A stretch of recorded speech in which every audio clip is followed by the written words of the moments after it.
বন্ধুরা, আজকে বানাচ্ছি সজনে ডাঁটার চোখা। আমি ইউটিউব ভিডিওতে অনেকবার দেখেছি এবং সবাই বলেছে ভীষণ নাকি ভালো খেতে। তাই মনের ইচ্ছা জাগলো যে সজনে ডাঁটা এইরকমভাবে চোখা বানাবো। তো দেখেছিলাম এইরকম মোটা মোটা সাইজের সজনে নিতে, আমিও সেই রকমই নিয়ে এসেছি। তো এটা ভালো করে গ্যাসের মধ্যে পুড়িয়ে নিয়েছি, কিন্তু ভালো পুড়েছে, কিন্তু একদম নরম হয়ে গেছে। তো এগুলো আমার পোড়ানো হয়ে গেছে, এরপরে ছাড়াবার পালা। তো জীবনে প্রথম বানাচ্ছি, জানি না কেমন হবে। সবাই তো ভালো ভালো বলে, তো আজকে খেয়ে আপনাদের একদম অনেস্ট রিভিউ দেবো খেতে কেমন। তো সব কটা চামচের সাহায্যে আমি কিন্তু ছাড়িয়ে নিলাম। ছাড়ছে কিন্তু খুব সুন্দর, এই যে দেখুন একদম এরকমভাবে ছেড়ে আসছে।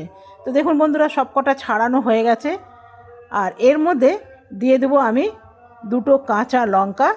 আর কাঁচা লঙ্কাগুলো ভালো করে ম্যাশ করে নেবো। আর দিয়ে দেবো সামান্য একটু নুন। তবে আমি একটু ভাবছি মুখে দিয়ে দেখি কীরকম টেস্ট। তো আমি একটু খেয়ে দেখলাম বন্ধুরা, সাংঘাতিক তেতো, নিম পাতাকে ফেল করে দেবে। আপনারা একদম যদি তেতো খেতে পছন্দ না করেন, একদম ট্রাই করবেন না। তো আমি কি করলাম, একটু মিক্সির মধ্যে পিষে নিয়েছি, পেঁয়াজ দিয়ে একটু ভালো করে ভেজে নিলাম যদি খাওয়া যায়। কিন্তু তারপরেও দেখলাম না, খাওয়া যাচ্ছে না, সাংঘাতিক তেতো।